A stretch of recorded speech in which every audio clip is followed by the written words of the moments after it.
Hello guys, panibagong araw, panibagong blessing, at panibagong adventure po sa ating lahat. Ito po pala kung bakit malamig pa rin po sa Baguio kahit tag-araw na. Ito po yung dalawang aircon ng Baguio.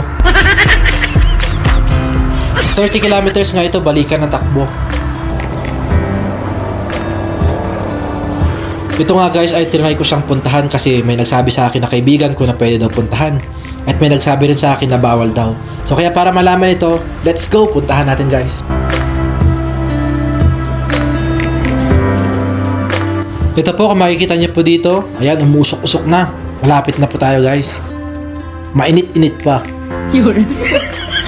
Talagang napakaganda po ng tanawin dito. Dito po yan sa Santo Tomas. Dumiretso pa ako ng mga 1 kilometro, pero ito nga po ay pabalik na ako. Guys, pinagbabawal po na akyatin ang aircon ng Baguio City. Kaya tayo po ay hindi pinayagan na umakyat po doon sa taas. Dumiretso na lang ako na kung saan papayagan akong pumasok kahit maraming mga bantay. Dahil naka 20 kilometers na po tayo, diretso na tayo dito guys.